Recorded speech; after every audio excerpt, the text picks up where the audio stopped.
everybody for turning up despite all the barriers and problems in our way. It's great to see so many people here. My name is Judith Freedman, and I'm chair of OWL, Oxford Women in Law, and I'm really pleased to be chairing this particular session. It's a wonderful lineup, and I want to say a few words about Oxford Women in Law, and then I will introduce our speakers. So Oxford Women in Law is for everyone. I'm pleased to see we have at least one man here, and it's great to welcome all of you here this evening. We're offering networking, we're offering various other aspects. We've had some very interesting meetings in the past about a whole range of issues. Not just careers, but careers is obviously a very important issue for us and a number of members here of the committee. So if you have other ideas of things you would like us to do, please do talk to us about that. And we'd be pleased to hear from you. We also have a website, and we have some videos on the website about members of our committee and others who have very kindly talked about their careers, and I think those videos are really fascinating and well worth looking at. We further have today been running a media campaign with career tips online, so do have a look at that if you're on Twitter or Facebook or LinkedIn, and if you want to tweet or anything, our hashtag is OX Women in Law, Ox Women in Law, and International Women's Day 2020, which is to reflect the fact that it is soon to be International Women's Day, and this is our way of celebrating International Women's Day. Now, our title today was hotly contested. We had trouble coming up with our title, Pacing Your Career, but obviously it's a title that has attracted you, so that's good. We didn't want to call it Re-entering because some of you have not left. We wanted it to be a wide title, and I think we have a wonderful panel who will talk very widely about thinking about your career, how you think about your career, and how you take your career forward, and possibly not in obvious ways. So we want to talk about what works for you, whatever stage you're at. We have this very wonderful panel. Unfortunately, one member hasn't made it yet, but she is on her way. So I will introduce the panel in the order in which they're sitting. We have, and we are hosted by Travers Smith. Thank you to Travers Smith and Kathleen. Russ, our first speaker, is senior partner of Travers Smith, and she was a partner in the tax department. She has many different aspects to her career, and I won't go through them all because they are available online. But she is chair of the Diversity and Inclusion Board at Travers Smith, and that makes her an excellent person to be our first speaker. Our second speakers will be Helen Brown and Julia Hemmings, who together are partners at Baker McKenzie, and they will explain how they have organised a job share there in the technology team. And it's a very interesting story about how they have put that job together, and very inspiring too, so I'm very grateful to them for coming. Stephanie Dillon, who is sitting here, will speak last, but definitely not least. She is a co-founder of Reignite Academy, and she has a great deal of experience in helping women in particular, but candidates who are failing to make shortlists for some reason or another due to the recruitment process. And she will talk about different ways of looking at that issue. And finally, when she gets here, Helen Mountfield QC, who is one of our wonderful women heads of house in Oxford. She is principal of Mansfield College, Oxford, also a very well-known QC, an award-winning barrister specialising in constitutional and administrative human rights and equality law at Matrix Chambers. So we do have an absolutely stellar panel, and we will start with Kathleen. Please start. Thank you very much. Now, I may go over time, so in which case Judith will shout at me and tell me to stop. So I wanted to start just by telling you a little bit about me and what's happened in my life in law, and then to talk a bit more in detail about the different stages of that career. So I started out at Oxford. I did history actually at Mansfield College. I'm very proud of it. It'll be really great to hear Helen talking later on. I then wasn't quite sure what I wanted to do next. Didn't know I wanted to carry on being a student, so I went off to College of Law and turned up at Travers in 1991. I can't quite believe that 30 years later, almost, I'm now our senior partner and the first female senior partner at Travers, which is quite a big thing for me. But alongside my job, I also had a really happy private life. So I've got 2 children who are now 19 and 21, and although my husband doesn't like me saying this, they are the most important thing in my life. And I'm also happily married, and I've just reached our 25th wedding anniversary. So happy life alongside what I hope has been a really successful career. So I guess when I'm sitting here today thinking about pacing my career and the subject of the talk, I'd like to think that I could say to you, right, I had a life plan. I knew exactly what I wanted to do in my career, and it's played out the way I expected. But that's not true at all. I didn't have a life plan. What's happened with my career is a series of different choices that I took during my career at different times that suited me at different stages in my life. And I also made bad decisions. I did at one stage make a very bad decision where I chose to go off and work somewhere that didn't suit me at all. But what I did do with all of that was learn from it and always got something good from those decisions, even when they weren't always the right ones. So thinking again about my career, I'd sort of break it down into 2 stages. The first stage in my career was the period leading up to partnership, and I'll talk a bit more about that in a moment. And the second stage in my career, which is perhaps more interesting, is what I thought about once I became a partner and the decisions that I took at that stage. So how about that first period when I was pushing for partnership? Well, the city was really different back then, and it's genuinely different now and much better. But in the environment that I was working in back then, it was very male-dominated. I was surrounded by people who got all of their client work and their client relationships through going out drinking, through doing lots of shooting, through playing lots of golf. And I knew that I couldn't make a success of my career if I tried to play that game. And I was really lucky, and I really do mean lucky, that I had a fantastic male mentor at the time who said to me, "You've got the skills and attributes, Kath, to do it well, but you need to do it differently." And he said to me, "Go out, become the best expert that you can." I was a tax lawyer, still am. And make sure that not only you become the best tax expert that you can, but also make sure that the market knows that you're the best tax expert that you are. But also, it was a really different environment then. It wasn't something where you could choose to do it a different way.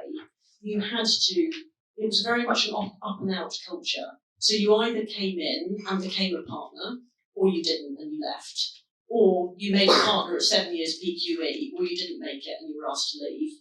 And it was full-time or nothing. There was no option of part-time. So it was a different world back then. But I was massively, massively competitive. Still am, for any of you who know me. And I used to say, right, I want to do this. I've set myself this target. I want to be a partner. And I was lucky. I made partnership. I had both of my 2 kids during that period, and I became a partner at the same rate as everybody else. But I had to work really hard, and I had to, as I say, do it my way. So what did that involve? So what were the sort of things that I had to think about as part of becoming a partner during that period?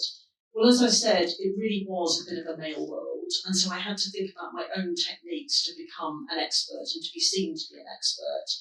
But it also involved thinking quite hard about how to do things that worked to my advantages. So I built up a really strong network of clients, and actually, funnily enough, a lot of those clients were female. They naturally gravitated to me as part of the culture at the time, and I built up a very strong network in that respect. I also had to think hard about the softer skills. So I wanted to develop a really strong client network, and I wanted to make sure that I was seen to be kind of in charge in a room. So quite often what would happen is I would walk into a room and people would assume that the male associate who was coming with me to that meeting was the most senior person in the room, and they would expect them to take charge. And I would say, no, I'm not. But I had to do it in a way which wasn't embarrassing people. So I would take command of the room by sitting at the front of the table and setting the agenda and handing it out and setting off that meeting. And that sort of thing was quite important in helping to develop my stature and my credibility around the partnership and with clients. It was also about thinking about techniques for some of my male clients that for some of them, for whatever reason, I felt a little bit uncomfortable inviting them out for dinner. But I worked out that it was actually absolutely fine to invite them out for breakfast and find a way to try and develop my relationship with them in that way. So it was thinking about doing it my way, not slavishly copying how others had done it, but thinking about doing it my way.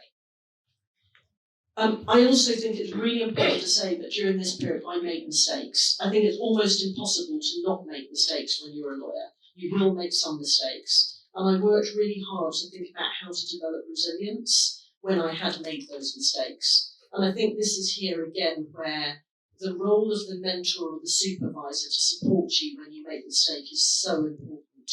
And I had a huge amount of support and backing from people at my most difficult times where I have made mistakes. And I think that if there's one thing I could ask of others, is to do the same thing for others coming up behind you. So enough about the period coming up to partnership. I think the really perhaps tricky things for me and my mentality was trying to work out what to do when I become a partner. So, as I said, massively competitive. I'd achieved my goal. I'd done what everyone thought I wouldn't do. I became a partner. And I stood back and I then asked myself, is this really what I want? Do I really want another 20, 25 years of being a partner? And do I really want this at a time when I've got young children and the most important thing in my life is my children?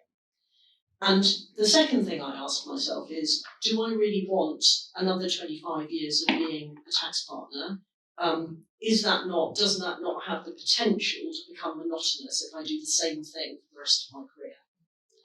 And I asked myself those questions, and I asked those questions for quite a long time actually, and ultimately resolved them. And I resolved them in a couple of ways. Firstly, my children. I was told quite hard at the time, and Travers Smith was very different back then, it's not like this now, that if I wanted to go home and see my kids at 4 o'clock and put them to bed, I could never become an equity partner. And that made me extremely angry, as you can imagine. But I worked out quite quickly that I was good, and that it didn't matter how many hours I did in the office. What mattered was the impact that I made as a lawyer. And I started to resolve that, and my firm started to understand that, and I was able to be a great mum, I hope. I hope my kids would say that, as well as being a really good lawyer. And so I resolved that. The next thing was the question of monotony. And don't get me wrong, I absolutely love my job. Being a private equity tax lawyer, doing it for the best clients is an amazing thing to do, and I still love that now. But I did ask myself, do I want to carry on doing this type of job for another 25 years? It's a long time. And one of the things I then realised quite quickly was actually partnership in a law firm isn't just about client relationships and client work. It gives you a fascinating opportunity to mentor others, to manage others, to lead others, to inspire others. You also own a business. It gives you an opportunity to be involved in strategy, and it gives you an opportunity to be involved in business development. All of those things are absolutely fascinating, and law firms make that available to you, and it can be a core part of your career. That was important to me, and it was important to me to understand that you have transferable skills as a lawyer. I think we often underestimate that. As a lawyer, you've got great transferable skills if you do all of those things I've described. And I wanted to make myself understand, and I did, that it was a choice to be at Travers. It wasn't something that boxed me in. There were loads of things that I could do that were transferable. And I went out and I got a role as a non-exec director at the Office of Tax Simplification. And that was an example to me of there are lots of things I can do out there. There's a big wide world out there. I could do all of those things. But actually, I love my job at Travers Smith. So I made a positive decision that even though I could have done anything I wanted and there was a big wide world out there, my job at Travers Smith is fascinating and I love it. So what have I learned from all of that, and what do I think leaderships in firms should learn? I think the first thing is everybody goes through low points in their career, and it is absolutely imperative that you look after people when they go through those low points in their career. Second thing, I think, is really to remember that there are different ways that you can do things. I would never want to go back to an environment that I had back then, which was it's either a partnership or nothing, and it's 7 PQE or nothing, and it's full-time or nothing. There are loads and loads of different ways of a successful career in law. I see now lots of people who go off and they become senior counsel or knowledge lawyers for a period of time, and they come back onto the partnership track. I could not be more proud of people who do that. I think it's great that people have opportunities to do it part-time or on a flexible hours basis. People go through periods where they're incapacitated through stress or other things through a period of time, but come back to very successful careers. You have a long period of time to have a career, and lots of people do it in successful ways, but in different ways, and I think that's really important to remember.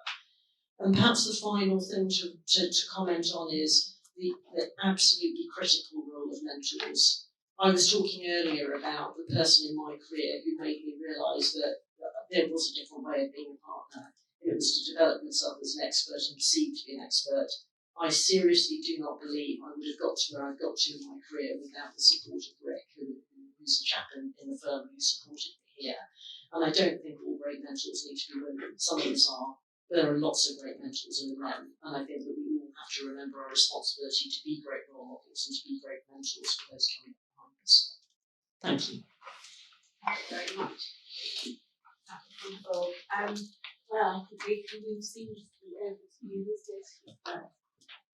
Hi, I'm Helen, and this is Julia, and we have been asked to speak about, because we work in a job share, and first of all, also, I returned to work after leaving the law for 6 years. So we were asked to talk about the challenges of returning to the law, or the work to work, reflections on the job share, and the advantages of job share to employers. So I think Julia and I are an example, sitting here, of the recent progress made in the law. Kathleen was talking about, I do recognise that sort of atmosphere of a sort of like male-dominated and a kind of full-time or no time kind of culture, and that's the sort of place that I stepped into over the threshold in a law firm when I started as a trainee in 1994, and I would never imagine then that I would become a partner working 3 days a week in a job share at McKenzie. So it seems that lots has changed in that time. So I thought I'd give a little bit of a background to my background, about how I've got to here. Because I've had a slightly unusual career path in that I did leave the law for a while, so it's taken a number of different directions along the way.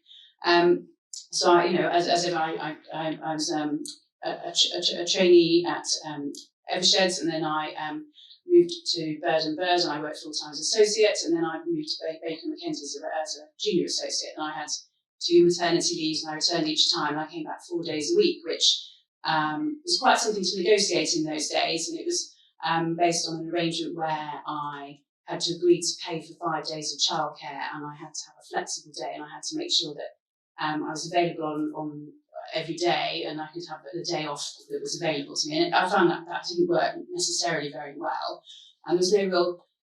Our team was very interesting because I'd done a bit of transactional work, but also I'd done quite a lot of advisory work.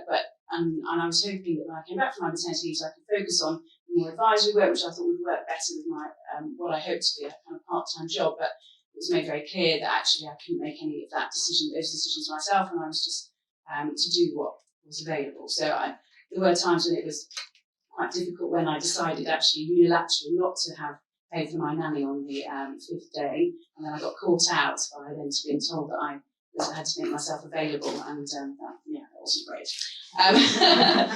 So then when I became pregnant for a third time, I thought, oh, well, maybe, I think I'd sort of fallen out of love with the law at that time, although I had, liked it before. And so I decided to leave, and that was March 2005. And I spent 6 years at home looking after my 3 children, and I enjoyed it immensely. And I think when we did one of these sessions before, we thought I was lost to the law, was the phrase that was used. And I didn't really have any intention of coming back. I just left, and I was delighted. I was at home, but then after when my youngest child started school, I thought, well, I'm going to have to do something. And I've always intended that I would come up with some amazing new career path, and I'd do something else. I'd become an archaeologist or something, and then it just never happened. And I thought, well, what can I do? Well, I'm a lawyer, so I'm going to go back and I've kept in touch, and I think this is one of the important things. I had kept in touch with a number of the partners in the team, so I did really like the people at Baker McKenzie. And I had lunch with someone, and there was this kind of chat around, we've got a project. So I really sort of kept in touch and said, do you know any jobs in-house and any opportunities going? And then there was this project which actually turned out to be a 1 day a week coming into the office, working along as a knowledge lawyer. And that was in 2011, and then I came back 2 days a week, so still very part-time. And I did that for a couple of years, and that was good to get back into the law. So the challenges of coming back after this career break, so I hadn't really kept up with the legal updates or anything, so I just turned up and sort of thought, oh gosh, this is work, isn't it? And it was really hard initially.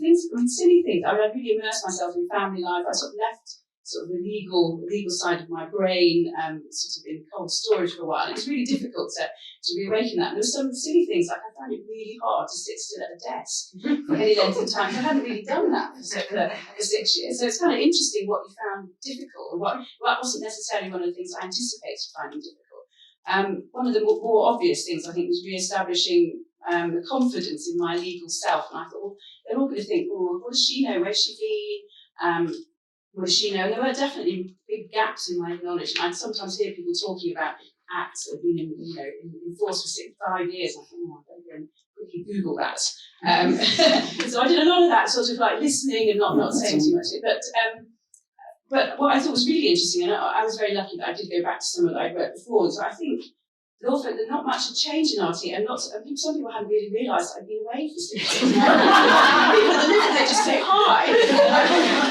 Anyway, so I think there were some things like photos were still on the notice board that had been there before I'd left. But anyway, it doesn't suggest that making things very dynamic, but that's the way. And I think actually people remembered me from before, and then that gave me confidence, because they said, oh yes, and you used to always do this type of thing, and I'm like, oh yes, so I did. So I and it did take time and persistence, and some days I think, oh, I can't, what am I doing here? But I stuck with it, and I think it was definitely worth persisting.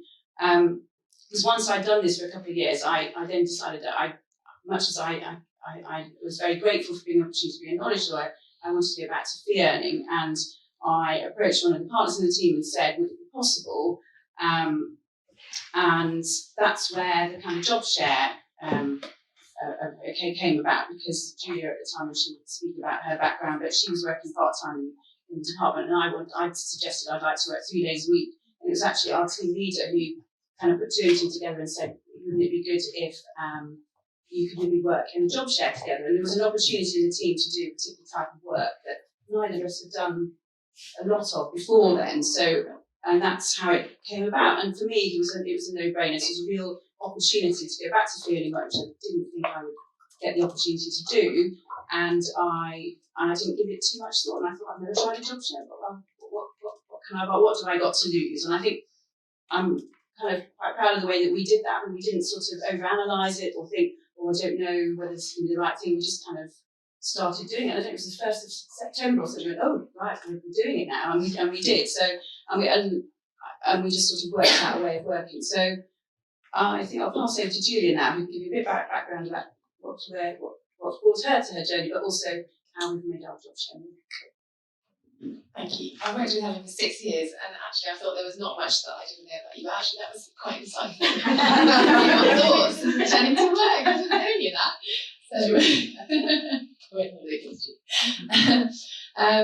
So a little bit of background on me. I joined Bakers in 2001 as a trainee, qualified into the tech team in 2003, and then I spent a bit of time in our Chicago office on a kind of training school before that, and then when I qualified, I spent 2 years in the Sydney office. So I've been at Bakers 19 years now. I feel like I haven't totally been nailed to my desk in Newbridge Street.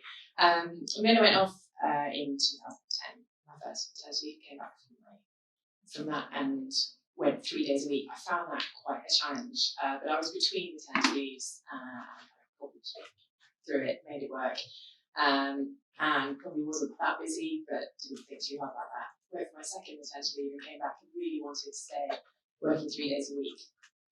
It's really quite a challenge working 3 days a week unless you have a dedicated handover. I think it's interesting, we see people who come back 4 days a week, and I think that works better for the business, but I think that can be more difficult for the individual, as Helen talked about, because actually you're just treated like a 5 day week lawyer and given projects that would be over 5 days a week expected to do it for 3 days a week. You can't necessarily be put onto those sorts of projects, so it's good from that perspective that you do get that work-life balance, but you can find yourself being underutilised or overutilised, and that's where I was really, I was sharing a room with Helen at the time, working as a knowledge lawyer, and thinking, actually, this isn't really sustainable. It's not sustainable for the firm or for me to not have enough hours to always be working on working days. So the idea of the job share as a way to, effectively for me, it's just a way to sustain staying at Bakers. It was all I knew, it was what I wanted to do, it was the team I liked, but I really wanted to keep the work-life balance, and I knew that it was going in-house really for me or staying at Bakers. Those were the options. So yeah, there was nothing to lose. 3 days a week, job share. Neither of us really knew what that meant. We just said yes. We didn't have any kind of discussions about what we would do. There was a bit of discussion with HR about holidays and not allowed to take holiday at the same time. That went down like a lead balloon. So we're not doing that. So yeah, I got the rest of the But once we cleared the fact that everyone else is allowed to take holiday, so if we were one person, we should be allowed to take holiday, and got over that hurdle, then it's been really successful. So I think I was to talk about my reflection of my experience. Yes. So I think some of the good things. Thank you. So I think some of the good things, some of the things that have developed over time, as we started back in 2013. So things that we know now are kind of have been key to our success. Have been firstly the handover days. So we're not. We've seen other job shares in our firm that have been 2.5 days each, and then the two individuals have to speak to each other. One person's doing it on their non-working time, and the other one is sort of trying to get out the door, but you don't really get to speak to each other. So we do 3 days each, so we're 1.2 between us. We have a handover day on Thursdays, and that's really been key, I think, to the strategy of our practice. Actually, that's what's been really cool. If there's been a nutty client problem, if we're trying to think about what business development we're going to do, how we're going to grow it, having that time together on a Thursday has been really, really crucial for us. So that's really, I think, one of the key things that I would say has made it more successful than previous job shares in our firm, which didn't last very long. The other thing I think is that in all my previous career experiences, I've been working as part of a vertical team, so generally partner, associate, trainee, and it can be quite tricky to have someone to bounce ideas off. You don't really want to go to the partner unless you've got a supportive partner and say, I just don't really get this, I just don't really know what I'm supposed to be doing here. You're trying to be a good role model to the trainee, you don't really want to admit necessarily the weaknesses to other people who might kind of feel it, not necessarily on the same wavelength as you, but having someone who's completely invested in your practice, who has always got time to talk through the nutty issues with you because they're thinking about it too, or it's a client that they're working with. That has made such a difference to what I found quite a challenging working environment previously. I think the support that I've had there is the same as you talked about when you've got a good mentor. I think that's really the support that we've been able to give each other has been absolutely vital to making it work, and really it's completely seamless to everyone who's outside of the two of us. They've got no idea what's going on. We just make it look like it's working really well. Nobody knows there's any challenges because we just talk to each other and figure it out. And I think that's been one of the big drivers. And I would also say it's very motivating having a joint to do this, because my handover evening is on a Monday, I look at that list on a Monday and think, have I done enough to hand over to Helen, or do I need to stay a bit longer and get some stuff done? Whereas actually, I think when I was working 5 days a week, there's always Monday, there's always Tuesday, there's always another day to get it done. So having those checkpoints in the week when you know you're going to have to basically be accountable for what you have and haven't done is much more motivating. Maybe it's the fear. And then just touching briefly on the promotion process for us, because that was something that we didn't really think too hard about as we were progressing through. It certainly wasn't on our radar at all. We started job sharing very free. We just wanted to make the work and life balance that we had, having time at home with our children. So I think having the close work relationship that we do gave us confidence to talk about it more and to think actually we could really give it a go. I don't think I would have given it a go even if I'd had the practice that I do now on my own. I'm not sure I would have felt that I was confident enough to go for it. And then it was very clear to me certainly that it was both of us or neither of us. So I couldn't get to a point where one of us would make part and the other one wouldn't. It wouldn't work on so many levels, but the main thing is that the job sharing effectively would fail at that point. And for me, having the job sharing and maintaining the work balance was more important than the partnership.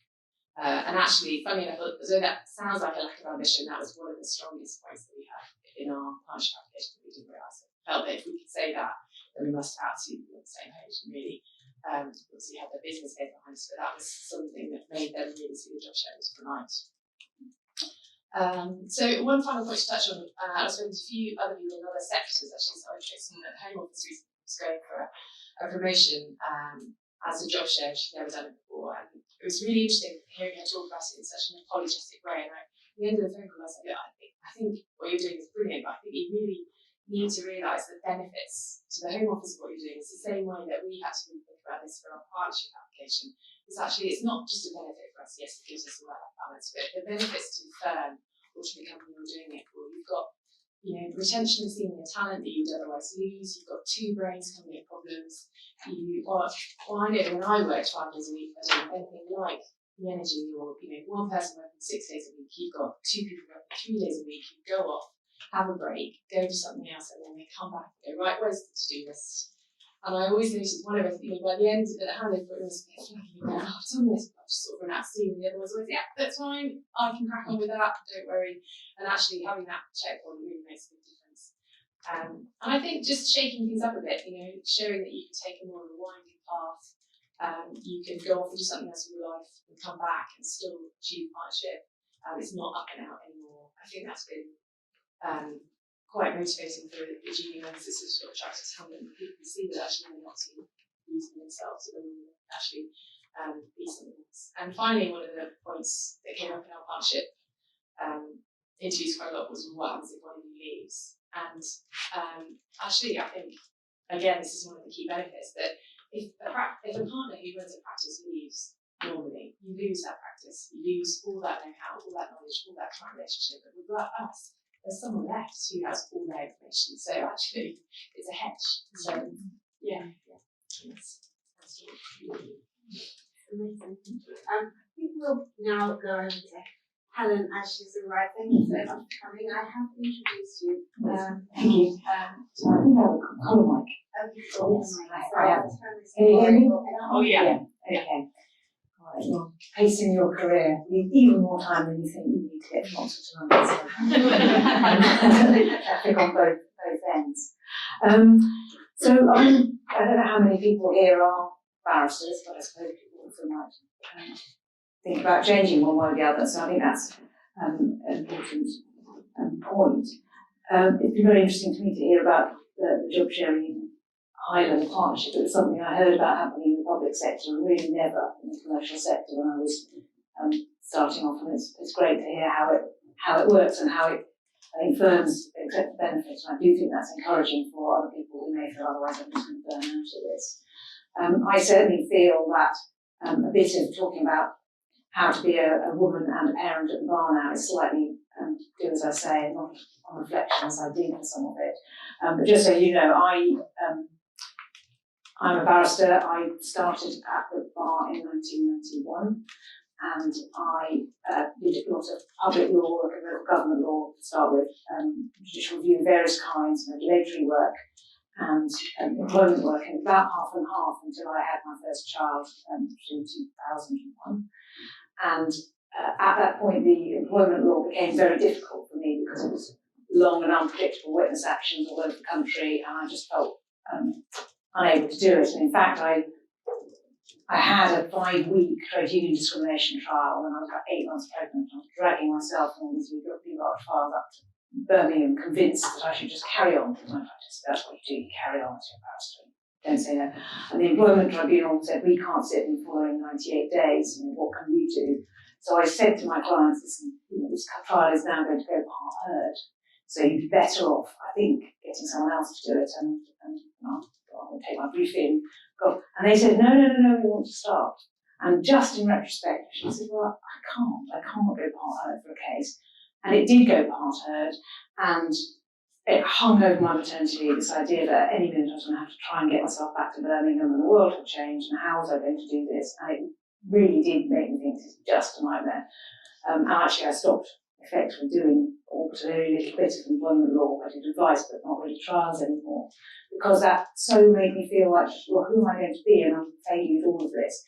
So I think one of the things that's really important is to just give yourself a chance and be realistic. And I could have said that, unfortunately, I will not be available for the next 9 months. So if that's what the tribunal is going to be doing, I'm really sorry. I'm going to have to return it. But I just felt I should please somebody. You're a barrister, you've always got to please somebody. I suppose that's one of the perceptions that, of course, all of us, or most lawyers, are in very client-facing jobs. And to an extent, if you're a barrister, you're in a team, same as you are in a firm, there's a chamber's reputation as well as an individual reputation. But you certainly feel very much on your own, very much that you make it or not on your own, and it depends on your name for reliability and so on. So that can be quite anxiety inducing. And I think there's also a reality, which is that you're self-employed, so that's got lots of advantages to it, but when you go on maternity, you don't earn anything. And when I came back from my second maternity leave, that's one time in my life I ever felt, despite having a well-paid job, I was going to have money problems because we moved house. I had taken on a nanny. There was a cash flow problem because there was a gap in my earnings, and so you start work again, but there's a tailback from the time you've been taking parental leave. And it really was very anxiety inducing. I'm sorry, so my second one. That was when I came back from my first lot of maternity leave. I very soon was pregnant again.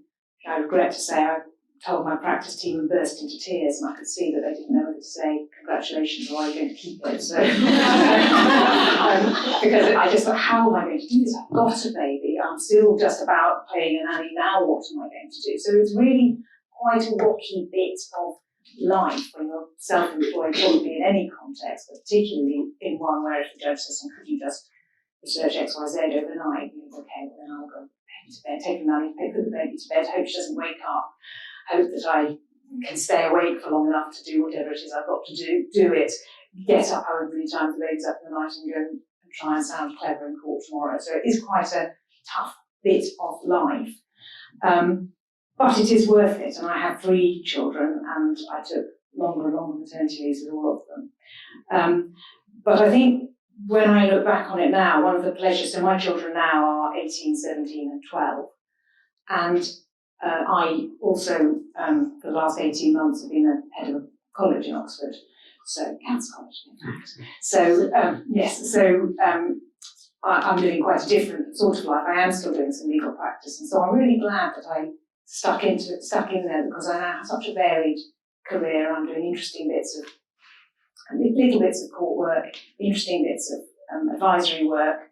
I'm sort of kind of co-teaching, i.e. attending and chucking in thoughts on parts of the BCL course on human rights law, and having a really wonderful varied life. So I am glad that I stuck in there, and there were moments when I thought, forget it, this is too hard, and I'm going to let somebody down.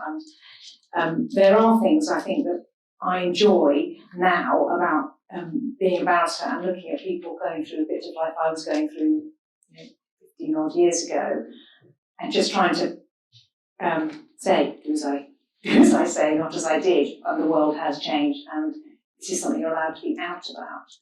and talk about. And I think that's a big difference. You don't have to pretend that if you've been in hospital overnight with a child with suspected meningitis, as I have, you just release into court and carry on with no sleep, not mention it to the judge. I think it's quite important that we do sometimes let people know about these things. But I think the way to think about it, and this I think perhaps applies particularly to a self-employed career at the bar, but possibly to any career, is that one woman in her time plays many parts. This is a long-term thing, and you don't have to do it on the pattern of a career where you start at the age of 22, you shoot to get to partner or QC or whatever it is as fast as you can on a pattern, and you just have to pretend you haven't got children, don't mention them, don't have a photo, don't take time off, just keep going. That's not really fair on anyone. And I remember when I was about 30 probably, I'm working very, very hard and had no children and didn't think I necessarily would have children, but I was feeling very, very stressed. And I remember my mother saying to me, work-life balance is for people, everybody, it's not just for people who have children. And I think it's important, it isn't only for people who have children, it's not fair when people who don't have children to think of it differently. We all have a right to all the aspects of our lives. And I think that's something that we should talk about. So I think it is quite important to think about it strategically. And it's interesting that you said you didn't really ever think about these things until they handed, okay, I'll do that if you say so. And I found it helpful to think, at least backwards, of my life and career as a mortgage. There are bits when you're putting in and there are bits when you're taking out. And so if you are early in a career and you think, I might want to take some breaks, I might want to have children, I might not always want to be completely foot on the gas, I think it makes an awful lot of sense early in your career to build your profile just as well as you can, and your contacts. And that means writing the professional magazines about things, it means attending events, it means making sure that you get your name on things. And again, looking in retrospect, I think I was very obedient and thought the most important thing was writing the very clearest opinions I could, and being the very most diligent junior I could be. And of course it is, you do have to make a reputation by being good, because other lawyers are clever. If you don't do a good job, they'll notice however good a schmoozer you are.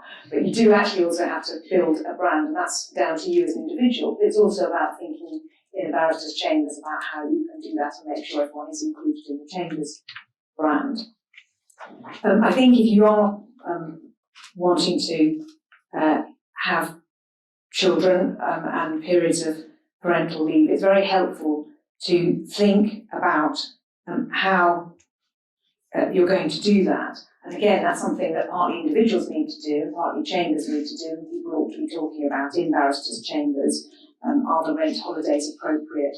But also what we have in my chambers now, and I really think would have made a huge difference to my life when I came back, are loans and staggered repayment as you come back into practice, because it's that time when you've been working away and suddenly, but the pay isn't coming in, and you are paying for childcare and all these new things, and maybe working slightly shorter hours and taking on fewer cases, and that is really scary. So for a chambers to help you plan for that and to have some sort of loan facility is really, really useful.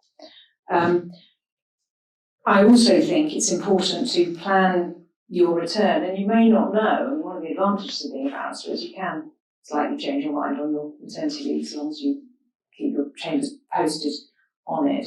But I do think it's important when you are planning your return to notify key clients that you're coming back, maybe during parental leave to find out if your chambers is putting on a knowledge sharing event or a party in your field of practice, to suggest that you will come if you can, plan that in, get them to plan it in well in advance so that you are still visible and you can say, well, I'm on parental leave at the moment, but I'll be coming back in the end of May or something, and people know you're there. And it's a talking point. You know, if you have people with professional contacts, they quite like to see you as a human being as well.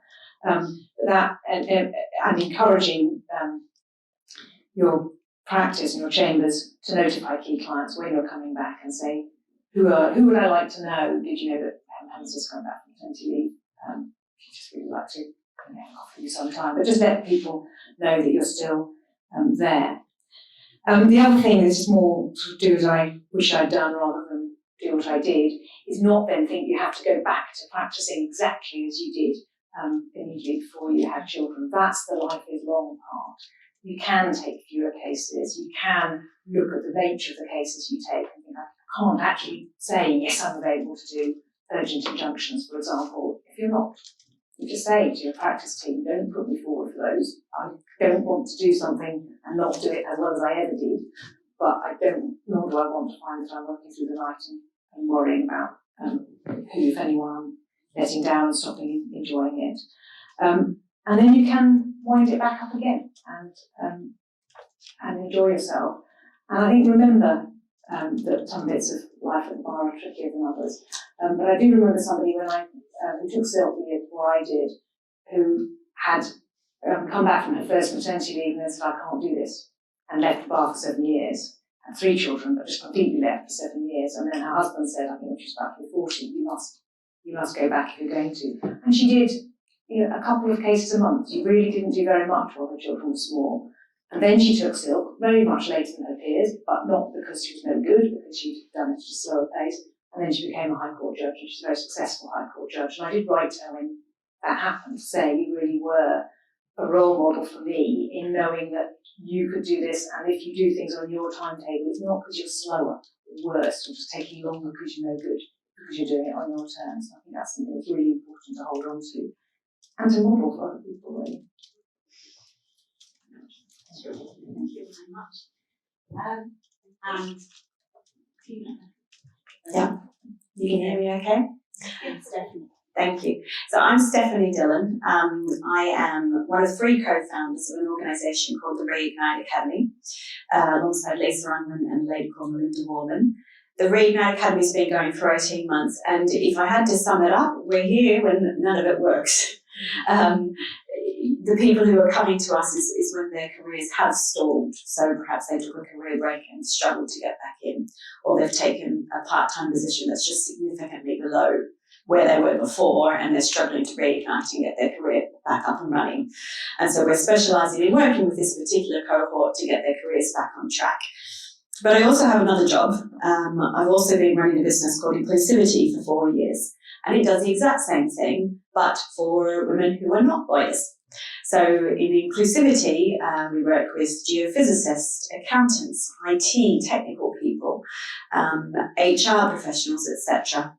So over about the last 4.5 years, I've interviewed just under 600 women across all those spheres, and about 20% of those have been lawyers. And I wanted to share some themes and observations about lawyers. Now, they are generalisations, but these are enough themes and observations that I felt was worth sharing, because you're a little different. So, number 1, this is my first observation. Most lawyers are good girls, or what I refer to as you colour in the lines. You worry more about what people think than other women in different professions, and you are shocking perfectionists. And this can really hold you back. Number 2, most of the women that we've liaised with on the legal side left their careers without a plan, and nor did they have any knowledge of the overall labour market in the UK. So when they chose to leave, they believed that at some stage they would be able to pick up, because they're highly qualified lawyers, a good part-time opportunity that fits in with their circumstances. What they didn't know is that only 13% of roles in the UK part-time labour market pay over £20,000 per annum. So once they started to put their head up above the parapet and job search, they lost the will to live, because it was stacking shelves at Tesco or Boots, and a few other options along the same lines. And it becomes very difficult to actually access a lot of those good quality, flexible senior roles that really will challenge you and allow you to continue your career. Most of the women that I have spoken with have spouses with equally challenging careers. And in fact, lawyers love to marry other lawyers, because as one said, there was simply no time to date anyone else. However, most are also team players. And a lot of them, when it came time to potentially stepping back and taking a hit for family reasons, did so because they felt that that was best for their family. But at the same time, most had no conversation with their partner about when would it be their turn and how would that relationship switch when they needed their partner to lean in a little bit more to support their career. Most of them didn't have those conversations. Most completely walked away from their legal network, didn't maintain contact, didn't continue to be in touch with people. Most also walked away from staying abreast of the law and their particular legal areas. Most, but not all, but most have lost their confidence, which is a big part of it. So I've narrowed it down to 8 things for you to consider and to do to manage your career for the long term so that you don't have to come to the Reignite Academy, although we'd love to see you if you do need to come to us. But number 1 is fight for your career. You are our Oxford alumni. I would have dreamed of getting the results. I don't know whether you can correct me, you got the grammar, but I would have dreamed of getting those results that you got. And you got the grades at school, you went to a fabulous university, so don't give it up without a fight. But also be part of the solution. So no one owes you anything in this world, but you are a highly intelligent person, and that's an asset in a knowledge economy. So work hard, work with the people that you work with to propose solutions and be a part of the solution. Don't expect people to come to you with those options of how it might work. Think creatively. Listening to Helen and Julia talking about, how job shares can work. This is wonderful IP to go back to your businesses with when you potentially need to have these conversations. Well, Baker and McKenzie can do it, why can't we? But always look at it from the business perspective. It's very easy to be focused on what you need, but you also must incorporate what the business needs and how you can meet that. Number 2, plan and be knowledgeable, and if you do decide to take your foot off the gas, put yourself in a position where you can reignite. So as Kathleen mentioned, going internally into a PSL role for a number of years, you're still in the legal industry, you still have a network around you, you can reignite from that. It's very difficult to reignite from a classroom assistant role because it's convenient because you can pick your kids up from school and there you are and you get the school holidays off.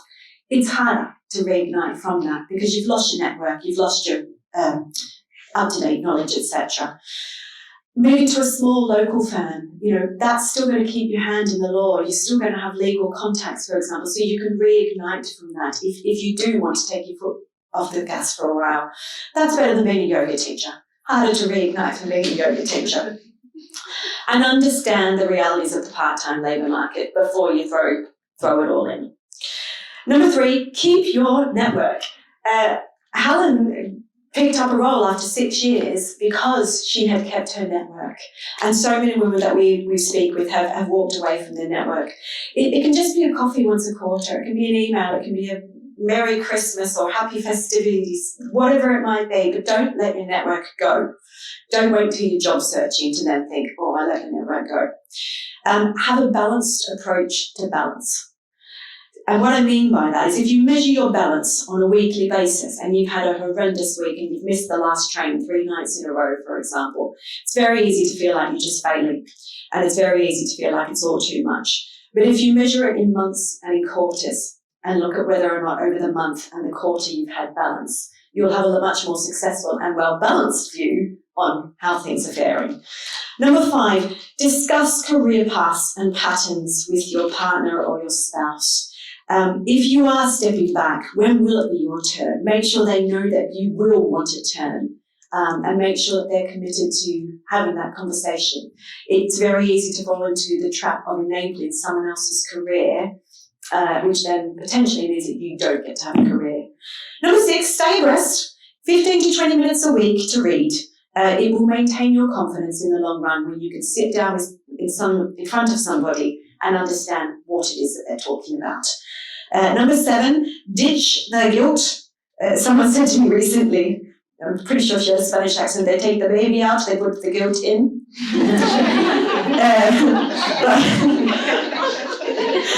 But remember, if you are going to be a parent, motherhood in particular is a marathon, it's not a sprint. You want to be a fabulous parent at all stages of your kid's life, not just the first 4 years, but when they're 21 and they want to have a career conversation with you, it's nice to be able to talk to them about your career. So remember, it's a marathon, it's not a sprint.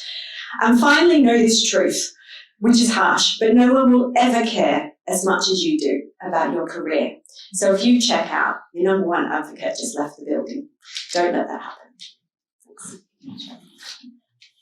Well, thank you very much. I'll be sharing this on. Thank you very much to all the speakers. That was terrific. I learned a lot. Made me think a lot about what I had done right and what I had definitely done wrong. And I'm sure there are lots of questions. So we will now take questions. Do you need this mic? Can I just chip in on something that Stephanie said that I should have mentioned, and it's really, really important, which is if you are co-parenting with somebody, those conversations, I think that the world has changed since I had children on that, with my husband who thought he was a feminist, but in retrospect. But one of the conversations I have with my male colleagues when their partners are having babies, they're talking about them coming back from maternity leave, is, and now what are you going to do? And I suggest quite often that they get a PA, a part-time PA, and they laugh, a personal PA. And they say, ooh, la, da. I said, do you have a cleaner? Well then, who's going to take the car for an MOT? Who is going to wrap the parcels? Who is going to, all these things? And that's, I think, a moment where, because if the woman has taken maternity leave, she's the one who's got to organise the childcare to get back to work. That becomes the pattern, that the woman is the family secretary, and she knows when the ballet lessons are, and when the school show is, and when the parties are, and who's got to present, who likes, all those things. And if you don't get that right, it's a real source of tension, and it can be a real source of support. And also, a friend of mine who's a lawyer happened to be the show mother in my first National Childbirth Trust class when we went to learn about breastfeeding. And she said, oh, it's great, because my husband, who's also a lawyer, gets up in the night with the baby. He brings her to me, I feed her, and he takes her to and changes her and puts her back to bed. And there I was, very, very pregnant with my first child, and I've known her for a long time, so I thought after and said, that's fantastic. It's not true. I just thought it was a sisterly expectation to set up.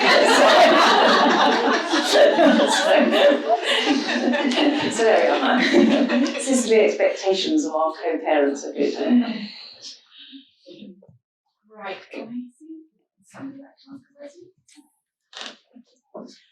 Well, first, thank you all. That was fascinating and so helpful to hear so many of those stories. My question actually sort of feeds into this point. So I'm a working mum with 2 kids, and my husband also has a full-time big city job, so we're sort of trying to do it between the two of us. And he does do a lot. I don't think he ever got up with the baby in the night and quite that kind of way, but he does do various things that are very helpful. And we do try to share it between us. What does the panel think employers should do, law firms and all sorts of other employers should do to support fathers or parents who weren't the parent that sort of took the maternity leave, to sort of demonstrate that that's okay and that they're on board with that? Do we think that's happened enough, or do we think that more needs to happen? So Baker, McKenzie and Sydney have now said that if that maternity leave or parental leave is for either party, so you don't have to do even shared parental leave. If you worked at Baker, McKenzie for the requisite time, you get the full amount of time. So what they've realised that in doing that, it's not such a huge loss. Actually, the men have worked there for a long time. Why shouldn't they get that time off? But actually, it's empowering the women to say, actually, when we go back to, when we both go back to work, we've done it 50-50 and it's going to carry on being 50-50, because so many times the woman takes on the burden of everything. You might have been quite a 50-50 partnership until you have children, and then suddenly you take on all the washing, all the cooking, all the food, all the admin, everything becomes your role. And this way, it allows the women to go back to work while the men are looking after the baby, so they go back knowing that they don't have to worry about rushing off to nursery, whatever. They get that kind of ease in time to really focus on their career, and also they don't have to feel that it's just the women stepping back. The men are taking time to be with their family, nobody's stepping back. But what the firm does to actually make it happen is that HR, as soon as they hear that there is a man whose wife is pregnant, they make a point of going to speak to them, and they don't say, are you taking it? They say, when are you taking it? So they're really trying to make sure that actually this is the way to empower women to do it. And it's so far seems to be working. I've seen it in a few firms, a few companies in the UK, but really hoping it's going to travel.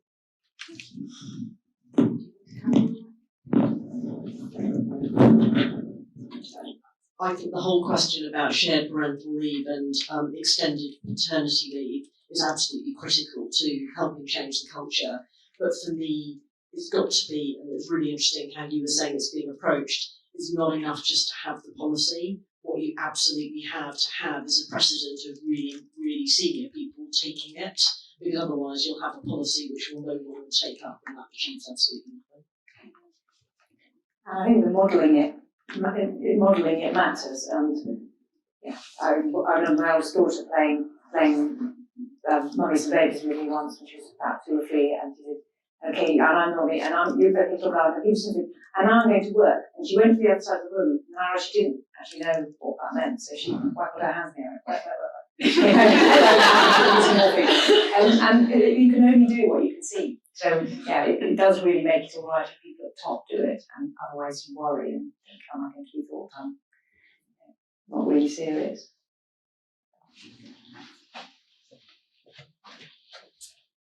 Hi, my question is for Kath, because you very tantalisingly referred to a mistake you said where you weren't comfortable at all, and I think one of the things that I have found very interesting as I have mentored many young women over the years is they assume once you have succeeded in your career and you've done well that you've had a charmed life and everything has been wonderful all the way through, and you mentioned several times that you were lucky, and I do the same thing.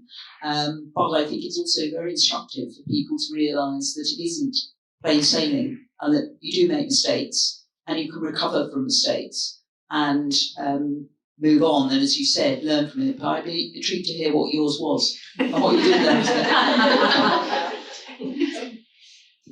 Well, I think I referred to mistakes at two different levels. So I think the first one was, and I won't go into the detail of it, but I made a mistake in my tax advice. So I was wrong in some of the tax advice that I gave, and I think it's going back to one of the things that Stephanie was talking about, actually, we are all perfectionists, and when you suddenly realise that however hard you've tried, you've made a mistake, and you've really made a mistake, and that mistake has bad effects, that really knocks your confidence. And so, as I say, the fact that other people supported me, having gone through that mistake, was absolutely critical to my future success. And again, I think it's really important, as I said before, to make sure that we back others who make similar mistakes, because I can't believe there's anyone out there who hasn't made a mistake.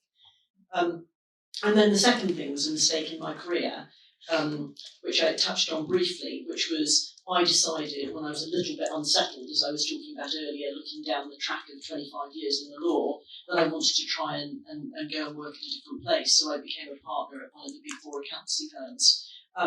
And it was not the right thing for me, fantastic firm, but not the firm that was right for me, not the right culture for me. And I realised very quickly, within 3 months, I'd made a big mistake.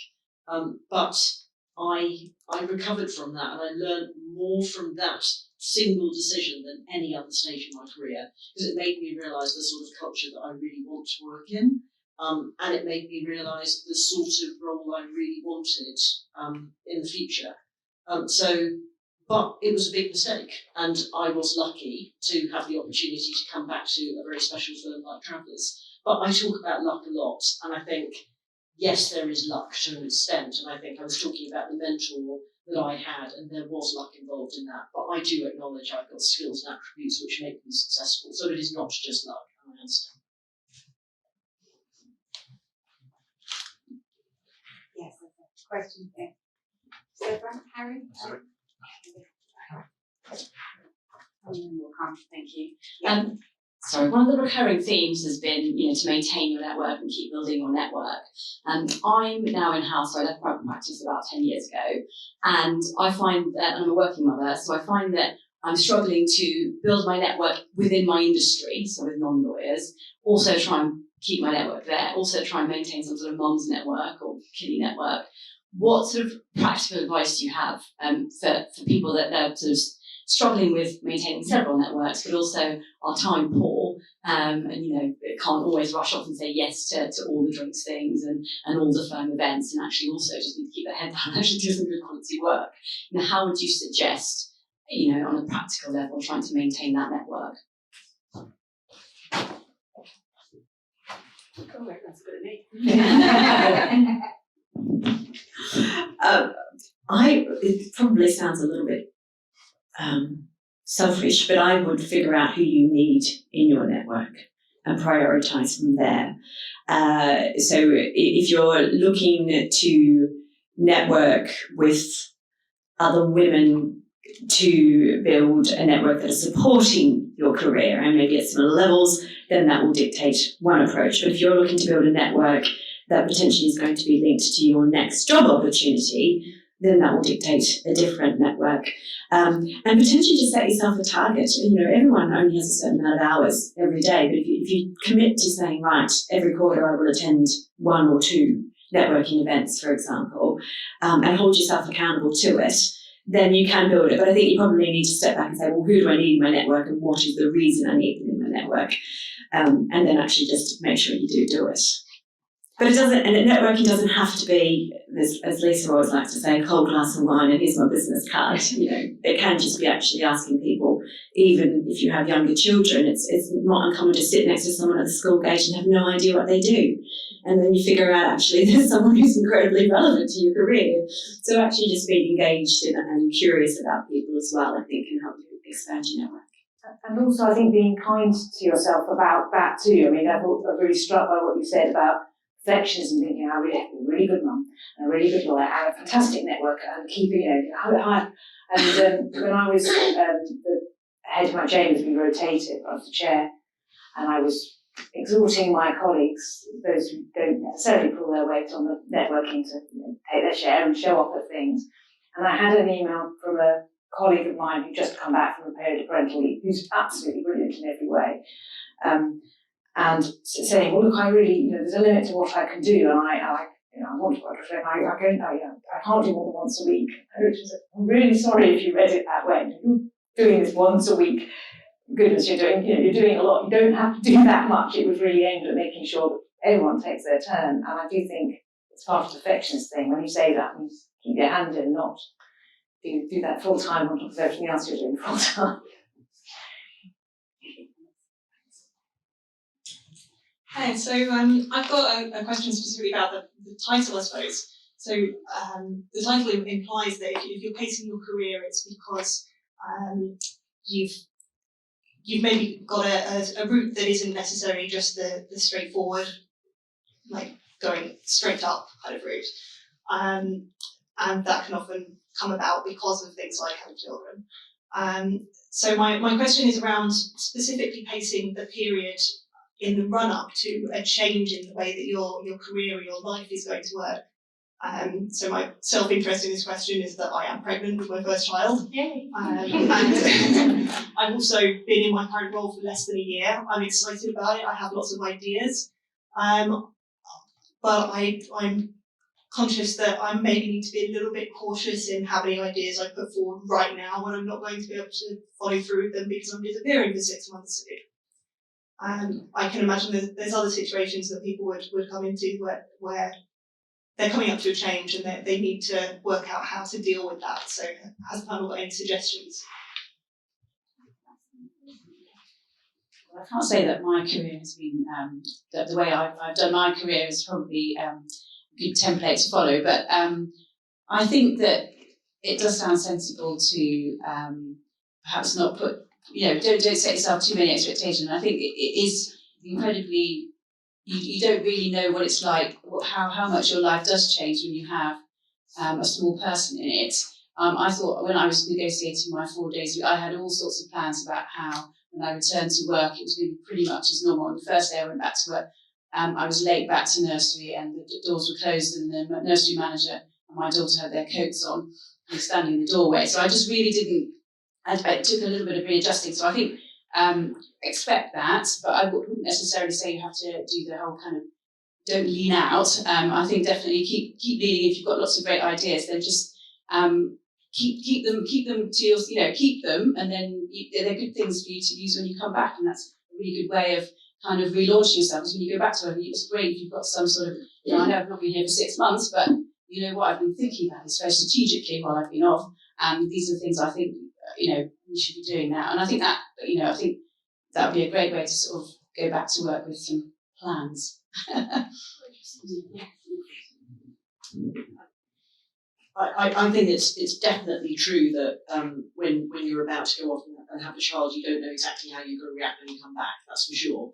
But I'm lucky enough that in my tax department, so I headed up the tax department for a long time, 6 of our 9 partners are female. So I've seen a lot of those women go through having children and coming back from maternity leave. And I'd have to say that if you've got interesting and exciting ideas, I would probably say, tell us them. There's no reason why you're any less interesting or innovative or insightful just because you're going to have a period out when you're not going to be able to be in the office. So I get completely that it's a great opportunity to come back and launch great ideas, and you might choose to do that. That might be the right way to approach it. But I guess I'd always really want to encourage people to say you're a full part of our team, your ideas are really, really interesting to us, talk to us about them, don't wait till you come back. Anyone else want to comment on that? No. One of the things that you might want to encourage your line manager to do before you go on maternity leave is, even if it's not due, is to do a semi-review. So you have an opportunity to put down all the great things you've done into a document, which you can revisit as soon as you come back, because it helps you re-engage with where you left off. It also helps them to be remembered how fabulous you are. So make sure that happens. Just wanted to ask Helen a little bit more about the knowledge gap period and how you got your confidence back. I came back and I wasn't a knowledge lawyer in our team, so there's plenty of opportunity, but it did take a bit of kind of getting used to it. And I think I used the knowledge lawyer role as a way of re-educating myself in sort of as I was doing the job. Is that your question? Yeah. So and I think it's not as hard as you think. I think when you first step back into it, you think there's a lot. I've got a big gap here, but actually a lot of things don't change that quickly, and things that have changed haven't changed massively. It doesn't. And once you're in the role, you're kind of applying it. People are asking you practical questions, and you're applying it. And I think Julie and I found that when we took on our role, we moved into an area of law that we hadn't necessarily practiced full time before, so there was an awful lot, and somebody in our team had left who had a lot of knowledge, and if we didn't know the answer, we'd always go and ask her. And we got up to speed on a lot of new areas of law quite quickly because we were kind of doing it, I think, and it's not as overwhelming as you think. I'll just share something with you. So of the 25 women that we've placed back into private practice, their career breaks, or their hiatus, as we like to say, has ranged anything from 18 months through to the longest was 17 years out of the law. Everyone's and she's done amazingly, and she's now had a permanent offer, and she's been back for 15 months. But what was really interesting is that it wasn't the law that she struggled with, because being a lawyer was innate to her. And actually the process of learning the law, etc., very quickly she realised, this is still in me. I still know how to read the law, understand the law, etc. So it was a matter of weeks, she said, before that sort of skill set kicked back in. Technology, on the other hand, headsets, lifts with no buttons and all that kind of stuff was totally overwhelming. But the law came back a lot faster than a lot of people would assume. No, I totally agree with that. I found sort of change in dress code was one of the more challenging things for me. So I sort of did get out my old suits and things, and I went, it's funny what you find more challenging than others. You think it would be actually technical law, but it's not necessarily. And I ought to say that there are some courses that people could do at universities, which we also have part-time courses, and that or just going to 1 or 2 lectures could be a way of keeping up. I do think that if you have studied law, you will be able to get it back up, but it might be helpful for confidence just to go to the occasional lecture, and there are some available.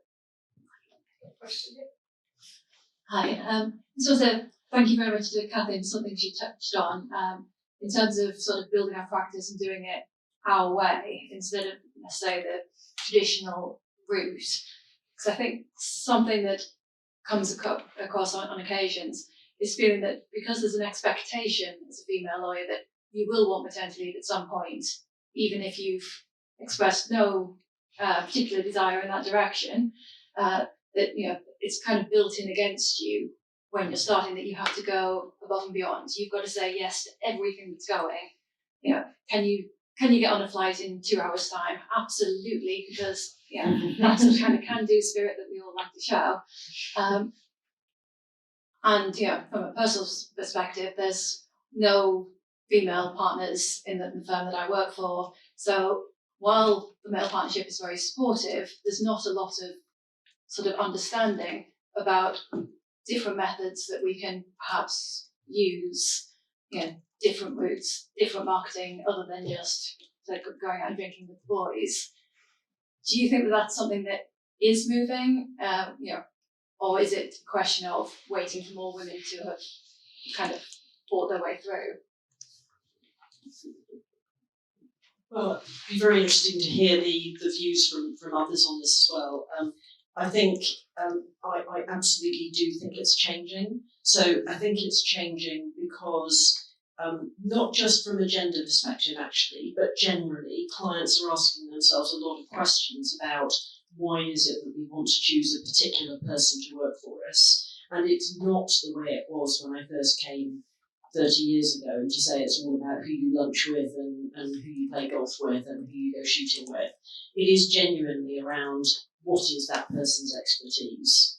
And so then the question becomes, okay, so how do I showcase my expertise? And there are lots of different ways of doing that. And some people do it by being very sociable, and there's absolutely nothing wrong with that. It suits a lot of people's personalities, and it suits some women's personalities. For me, I knew that the right way of doing it was as I described, which is I needed to be able to do my marketing by building up an absolutely clear expertise and showcasing that through conferences and representative bodies and all the rest of it. So I think it's about trying to work out what suits you and your personality and what best showcases you. It's something I've had to think hard about actually as senior partner, because all of the people before me at the firm who'd done the role of senior partner were very, very male, great, but very male in how they did it, very kind of particular type of doing the role, and I'm very different from that, so I've had to ask myself quite hard what's the best way for me to do it in a way that benefits the firm. And I similarly think for you, coming through as a senior lawyer, it's thinking about what is the best way to build my credibility with clients, and then not following slavishly how others have done it, but actually thinking about your own techniques. I think that's really true, and I think the other thing that's important, I mean, if you're in a firm with no female partners in that firm ought to be worrying about that, because trainees are looking for places where they feel they can be themselves, and they are looking for diverse firms.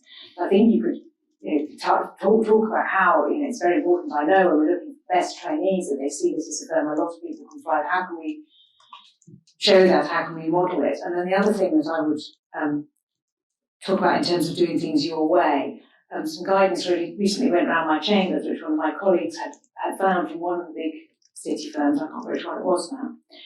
But for years I have noticed that Chambers and Partners and the Legal 500 say that women are good team players, very thorough, very hard-working, and men are really stellar and great team leaders and highly strategic. And this law firm had put some suggestions for gender-neutral language about what is the quality you are talking about when you're giving a reference. What are you doing this in the same language you do for a woman or for a man? I thought it was extremely helpful, because it's something I've ruminated about, but actually there's something practical we can all do about it, which is to think about the language we use to express the good qualities of people we work with, whether they're men or women, and encourage our male friends and partners to do as well. And I think I noticed outside, because I picked up another copy, that Travers has a little booklet on allyship, and I found that very helpful talking to my students of colour recently, using ideas in that. And I think we can all learn good practice from each other. This isn't just an issue for women, same as promoting racial diversity isn't just an issue for people of colour. So. I was wondering, clearly, there's one thing walking a non-traditional path, but then you're now also in the unique position where you are judging people and deciding whether they should be, elected to partnership or whatever it is. So you're actually looking at people from a different perspective. You need to look at the traditional one and the non-traditional one. So I was wondering if there's any advice you have I think, the job sharers touched on the fact that actually what they thought was going to be a big handicap, where one of them leaves, turned out to be, a big selling point.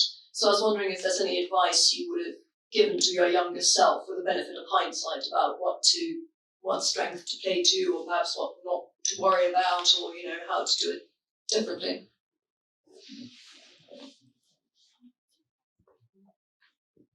I don't know that I would worry too much, really.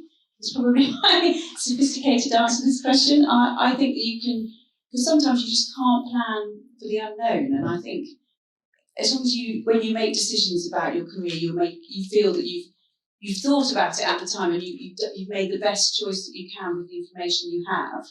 I think I wouldn't worry too much, because I think there are, things can change, and you can make an absolutely determined plan. You think, this is what my career plan is going to be X. And there are things that come in, I don't know, a financial crash or whatever that comes in and changes things, or opportunities open up that you didn't think would be there. So I think it's taking opportunities when they come to you, and but not overthinking, overplanning.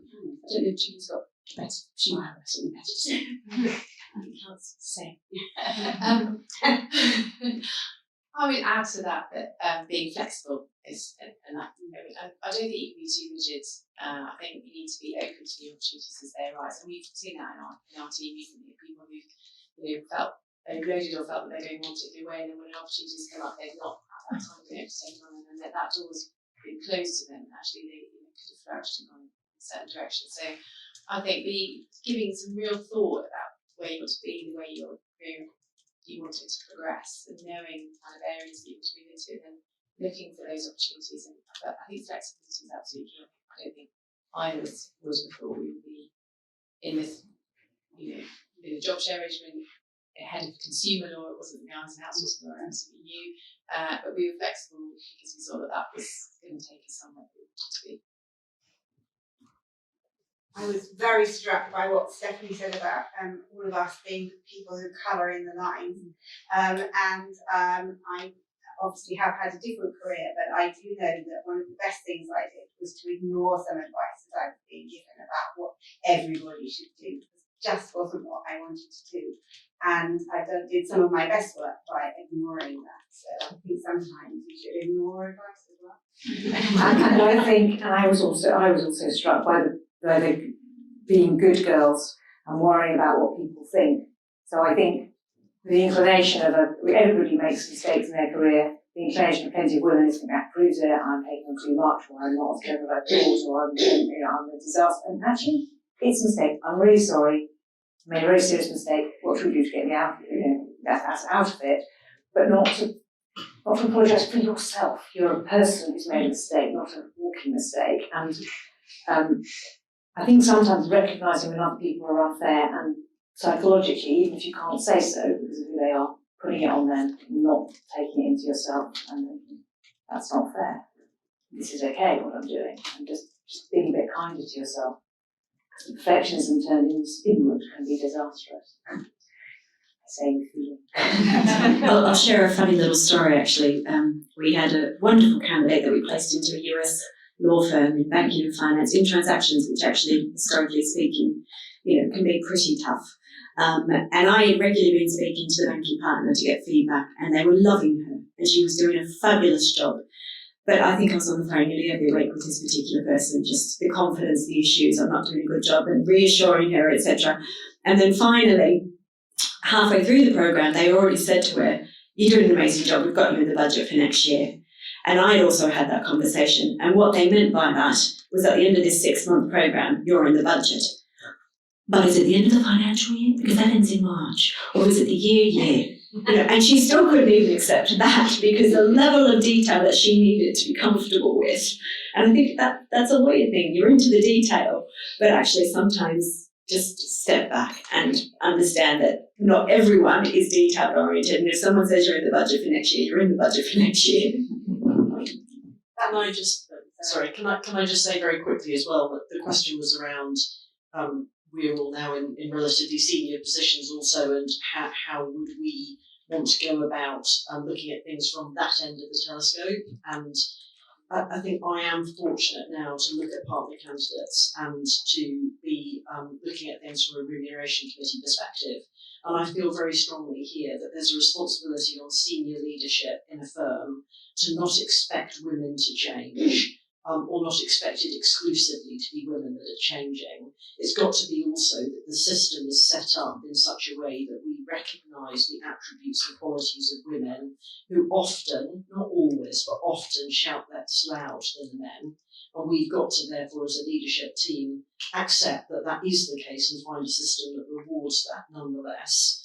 And I think when you're looking at partner candidates and you're looking at what you described as the traditional, the non-traditional, there's very often a very real advantage of what might be perceived to be the non-traditional.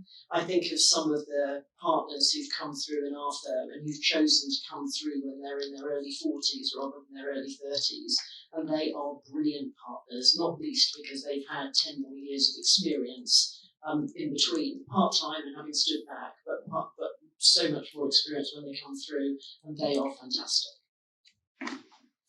Thank you very much, and I think we should wrap up now, but we will have time.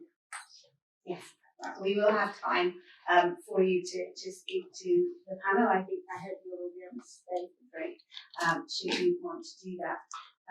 Now, I'm going to hand over to Laura Dean, who is going to say a few words. Thank you, Judith. My name's Anne Davis. I'm the Dean of the Law Faculty, and I'm really delighted to thank our amazing panel for being so open and frank and informative. I've been hanging on there every word, even though I've had the world's most linear career. I've loved hearing all of you, and thank you so much for sharing your experience.